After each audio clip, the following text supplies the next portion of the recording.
పేద వర్గాల తరపున విజయవాడ ప్రాంతంలో నిలబడి అందరి అభిమానాన్ని చూరగొన్నటువంటి ఒక పెద్ద నాయకుడు. ఆయన వర్ధంతి ఈరోజు.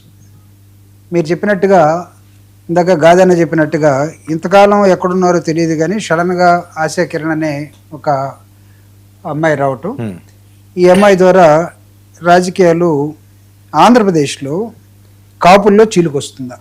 అవును, ఇదే కదా మీరు పెట్టినటువంటిది ఒక అంశం. కూడా మామూలుగా జనరల్గా మాట్లాడుకునేది. అంటే coming to the straight politics మధ్యలో మేమేదో నర్మగర్భంగా మాట్లాడి వినేవాళ్ళు కష్టపడి దాన్ని అర్థం చేసుకొని అవసరం లేకుండా, రాష్ట్ర విభజన తర్వాత ఆంధ్రప్రదేశ్లో కాపుల్లో ఒక ఆశ, అంటే ఇప్పుడు ఆశా కిరణ్ అయి ఉండొచ్చు, ఒక ఆశ ఏంటంటే మేము కూడా ముఖ్యమంత్రి కావాలి. Kapu corporation, SC corporation, BC corporation, minority కార్పొరేషన్ల చైర్మన్లు దాని ద్వారా లోన్లు తీసుకునే కన్నా వై కాంట్ వై అనే ఒక నినాదం, ఒక ఆశ కాపుల్లో వచ్చింది. దీని కాపులు నాకు తెలిసి ఆంధ్రప్రదేశ్లో డివైడెడ్ ఆంధ్రప్రదేశ్లో ఒక 35 లక్షల మాల ఓటర్స్ కమ్యూనిటీస్, నేను వస్తున్నాను, ఇది కమ్యూనిటీకి రిలేటెడే కాబట్టి మీరు కావాలంటే వర్మ గారు నోట్ చేసుకోవచ్చు. 35 లక్షల మంది మాల ఓటర్సు, దాదాపు 26 లక్షల మంది మాదిగ సమాజానికి సంబంధించినటువంటి మాదిగ ఓటర్స్. పుట్ టుగెదర్ ఇద్దరు కలిపి ఒక 60 లక్షల మంది ఓటర్స్ ఉంటారు. 1,20,00,000 మంది జనాభాలో దాదాపు 60-70 లక్షల మంది ఓటర్స్ ఎస్సీస్ ఉన్నారు. దాని తర్వాత హైయెస్ట్ కమ్యూనిటీ ఏంటంటే కాపులు. 26 లక్షల ఓటర్స్ కాపులు ఉన్నారు. దానిలో టీ కాపు, వి కాపు వాళ్ళిద్దరు కలుపుకుంటే ఇంకొక 10 లక్షలు, అంటే ఒక 36 లక్షల ఓటర్స్ ఆంధ్రప్రదేశ్లో, డివైడెడ్ ఆంధ్రప్రదేశ్లో ఉన్నారు. వాళ్ళని అంటే నేను అటువైపు అని చెప్పకుండానే పవన్ కళ్యాణ్ గారు ఈ ఫిగర్ని చూపించుకుంటూనే రాజకీయాల్లో ముందుకు వచ్చేసారు. కాపులు కూడా మాకంటూ ఒక నాయకుడు వచ్చారు. సో ఈ నాయకుడు మాకు ముఖ్యమంత్రి కావాలి, మాకు ఆ చైర్మన్లు, డిప్యూటీ సీఎంలు, లేకపోతే ఇంకొకటి ఫైనాన్స్, ఇవన్నీ మాకు అవసరం లేదు, కావాలి. అంటే కాపులు డివైడెడ్ ఆంధ్రప్రదేశ్లో they are trying to change dynamics.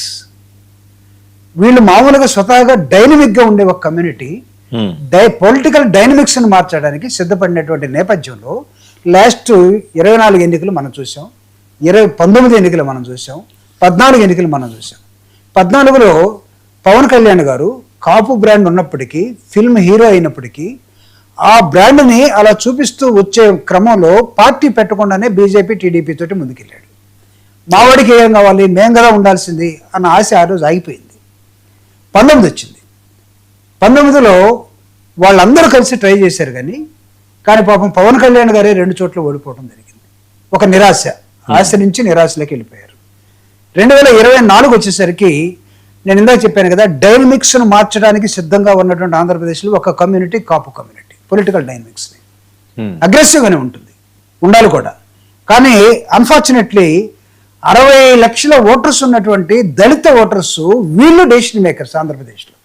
కానీ ఇక్కడ ఎందుకో దళిత ఓటర్స్లో ఆ డైనమిజం అనేది ఎందుకు ఆగిపోయి సిద్ధాంతపరమైనటువంటి ఆర్గ్యుమెంట్లోకి రావటం, భారత రాజ్యాంగ హక్కుల కోసం పోరాడే ఒక దిశలో ఉండటం, రాజ్యాధికారం అనే ఒక డైనమిక్స్ని మార్చడంలో దళితులు ఎందుకో ఆంధ్రప్రదేశ్లో వెనకబడి ఉన్నటువంటి తరుణంలో ఆ పాత్రని కాపులు అందుకున్నారు. సో ఇప్పుడు రేపు పవన్ కళ్యాణ్ గారు ముఖ్యమంత్రి కావాలి, అది కాపుల్లో ఉన్నటువంటి ఒక ఆశ. ఆ పాపం ఆయన సర్దుకుంటున్నాడు, నాకు అంత అడ్మినిస్ట్రేషన్ ఎబిలిటీస్ లేవు, నేను ఉండకపోవచ్చు, నా తరఫున ముఖ్యమంత్రి గారు చంద్రబాబు నాయుడు గారు ఉంటాడు ఇంకో 15 సంవత్సరాలు అన్న దాన్ని. చర్చ ఏంటంటే రాధానా, ఆశా కిరణ, వీళ్ళిద్దరూ ఎటువైపు. ఎందుకు వీళ్ళిద్దరూ కూడా రంగా గారి వారసులుగా లేటుగా రావచ్చు, కానీ లేటెస్ట్ కాకూడదని ఏముంది కాదనా? మనం ఒకవేళ లేటుగా వచ్చారు కాబట్టి అనుకోకూడదు, లేటుగా వచ్చినా కానీ లేటెస్ట్గా కూడా ఉండే అవకాశాలు కూడా ఉన్నాయి. ఉండకూడదని కూడా మనం అనుకోవడానికి లేదు, మీరు కూడా అనుకోరని నా భావిస్తాం. స్వతహాగా you are also a progressive man కాబట్టి. సో ఈ డైనమిక్స్ని మార్చే క్రమంలో ఆంధ్రప్రదేశ్లో కాపుల్లో ఖచ్చితంగా ఆశా కిరణ్ గారు రేపు ఏదైనా ఒక రాజకీయ పార్టీలో చేరినట్లయితే ఆవిడకి ఆల్టర్నేటివ్, ఆవిడ ఎన్జిఓ వర్క్ చేయడానికి వస్తుందని నేను అనుకోవట్లేదు. అవును, ఆయన ఏదో నేను ఒక ప్రైవేట్ కార్యక్రమాలు చేసుకుంటూ రంగా గారి ఆశయాలను కొనసాగించడం కోసం నేను వస్తున్నానని కూడా చెప్పట్లేదు. ఎందుకంటే ఈ ఫెయిలర్స్ అన్ని కూడా ఒక 2-3 months నుంచి ప్రిడామినెంట్గా ఆంధ్రప్రదేశ్లో వస్తూ ఉన్నాయి.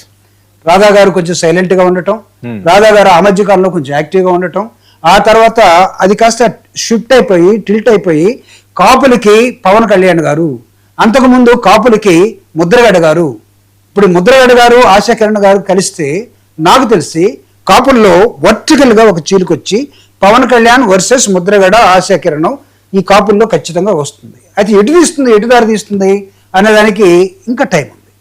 దీన్ని చర్చించడానికి చాలా టైం ఉంది. ఆ టైంలో మనం అందరం కూడా చర్చించు. కానీ నేనేమనుకుంటున్నానంటే ఆ డైనమిక్స్ని రాజకీయాల్లో మార్చడానికి డైనమిక్గా ఉండే ఒక కమ్యూనిటీ పరుగులు తీస్తున్న నేపథ్యంలో ఈరోజు మీరు ఒక కరెంట్ అఫైర్గా దీన్ని తీసుకొని చర్చ. అంటే ఇంకొక ఇష్యూ ఉండండి. నిన్న మందకృష్ణ మాదిక్ గారు అదే ఆశా కిరణ్ గారితో కదిరిలో ఒక వేదిక పంచుకున్నారు. ఈ ఈక్వేషన్స్ ఏంటి అంటే పంచుకోండొచ్చు. ఇప్పుడు నేను చెప్పాను కదా, అంటే డైనమిక్స్ ఆంధ్రప్రదేశ్లో మారే క్రమంలో 60 లక్షల ఓటర్స్ ఉన్నటువంటి మాల మాదిగలు ఇద్దరు కలిపి ఒకటవుతారా, లేకపోతే ఈ మధ్య నాకు తెలిసి మా సోదరుడు లైన్ వేరు, సునీల్ కుమార్ గారు మాట్లాడిన మాటలు కూడా ఈ రకంగా మాట్లాడారు. అదొక ఆస్పెక్ట్. నేను I don't want go into that, ఎందుకంటే I have got my own reservation towards that uh topic. ఎందుకంటే దళితులు ముఖ్యమంత్రి కాకుండా కాపులు ముఖ్యమంత్రి అయితే మేము డిప్యూటీ ముఖ్యమంత్రిగా ఉంటాం, కానీ మీరు సిద్ధపడండి అని నేనైతే చెప్పదలుచుకోలేదు. ఒకవేళ అలాంటి సిచ్యువేషన్ వస్తే వైకాట్ దళిత్స్ ప్రిడామినెంట్గా ఒక 30 లక్షలు కాపులుంటే 60 లక్షలు డబుల్ ద ఫిగర్ దళితులు ఉన్నారు. వాళ్ళకి ముఖ్యమంత్రి రావాలి, కానీ ఒకళ్ళు వస్తే అలాంటి ఈక్వేషన్ ఏదైనా డెవలప్ అయితే వాళ్ళు వెనక్కుండిపోయి సబ్మిసివ్గా వాళ్ళు ఉండాలని నేనైతే కోరుకోవట్లేదు. ఒకవేళ మిగతా వాళ్ళు ఎవరైనా ఈక్వేషన్ని పెట్టున్నారేమో. అంటే ఆఫ్టర్ ఆల్ ఇవన్నీ కూడా పాలిటిక్స్ కాబట్టి పాలిటిక్స్గానే మనం చర్చించాల్సిన అవసరం ఉంది. కాబట్టి ఈరోజు జరుగుతున్నటువంటి ఆంధ్రప్రదేశ్ పాలిటిక్స్లో ఒక ప్రజానాయకుడుగా ఉండి, ఒక డైనమిక్ లీడర్గా ఉండి, తన ప్రాణానికి ముప్పుందని తెలిసినప్పుడు కూడా ధైర్య సాహసాలతోటి ఉన్నటువంటి రంగా గారు అవునన్నా కాదన్నా నాట్ ఓన్లీ కాపుస్ మొత్తానికి లీడర్గా ఎస్టాబ్లిష్ అయినటువంటి ఒక నేపథ్యం. రాజశేఖర రెడ్డి గారు కూడా చాలా ఇష్టపడేవాళ్ళు ఆయన డైనమిజాన్ని. సరే, ఎలా జరిగింది, అది బాంబ్ బ్లాస్ట్ ఎలా జరిగింది, ఇవన్నీ దాని లోతుల్లోకి ఇప్పుడు కాదు. This is not the time.